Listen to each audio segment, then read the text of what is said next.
রাজভবনে শ্লীলতাহানির অভিযোগ নিয়ে জোরদার পুলিশের তদন্ত। পুলিশের নজরে রাজভবনের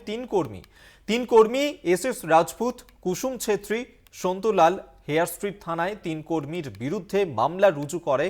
এবং অভিযোগকারিণীকে আটকানোর অভিযোগ উঠেছে তাদের বিরুদ্ধে। শুক্রবার অভিযোগকারিণীর গোপন জবানবন্দি নেওয়া হয় এবং যেদিন এই ঘটনা ঘটে সেদিন পুলিশের আউটপোস্টে যখন অভিযোগকারিণী তিনি অভিযোগ জানাতে যান তখন এই কর্মীদের বিরুদ্ধেই অভিযোগ আনা হয় যে তাকে আটকে দেওয়া হয়, এই তিন কর্মী তাকে আটকায় এবং সেই ঘটনাতেই এবার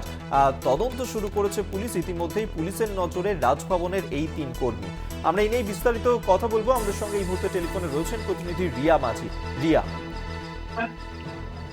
দেখো, তোমাকে জানিয়ে রাখবো যে রাজভবন কাণ্ডে কিছু নয়া মোড় ইতিমধ্যে, কারণ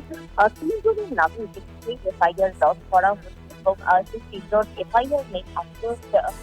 বলা হচ্ছে, কারণ এনকোয়ারি করা হয়েছিল এই রাজভবন কাণ্ডে, অর্থাৎ যে শ্লীলতাহানির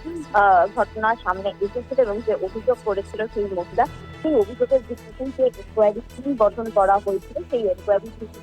মধ্যে তারা খতিয়ে দেখছে এবং খতিয়ে দেখার পর যেটা জানা গেছে যে এই মহিলা যে বয়ান দিয়েছেন, যেখানে বলা হয়েছিল যে যেখানে এই ঘটনাটি ঘটেছিল অর্থাৎ রাজভবনের যে রাজ্যপালের যে চেম্বারের পাশে সেখানে যে কনফারেন্স রুম, সেই কনফারেন্স রুম থেকে যখন এই ঘটনাটা ঘটে এবং তারপর যখন তিনি কাঁদতে কাঁদতে সেখান থেকে বেরিয়ে যান, সেই সময় তিনজন তাকে আটকায়। কুসুম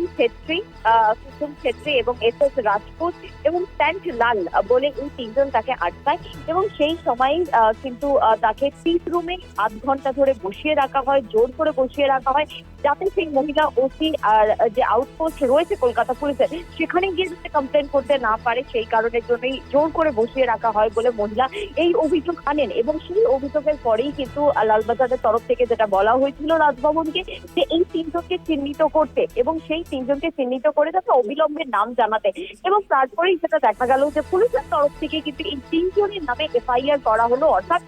সবকিছু জেনে তাকে জোর করে আটকানো, আনলফুল কাজ করার জন্যই কিন্তু মূলত এই তিনজনের আগেন্স্টে এফআইআর লঞ্চ করা হয়েছে। তবে ইতিমধ্যেই তোমাকে জানাবো যে এই তিনজনের নামে যে লঞ্চ করা হয়েছে তাদেরকে ডাকা হবে, তাদেরকে জিজ্ঞাসাবাদ করা হবে বলে এমনটাই পুলিশ সূত্রে জানা যাচ্ছে। একেবারে আপাতত ধন্যবাদ তোমায় রিয়া মাঝি, আমাদের সঙ্গে টেলিফোনে ছিলেন প্রথমে।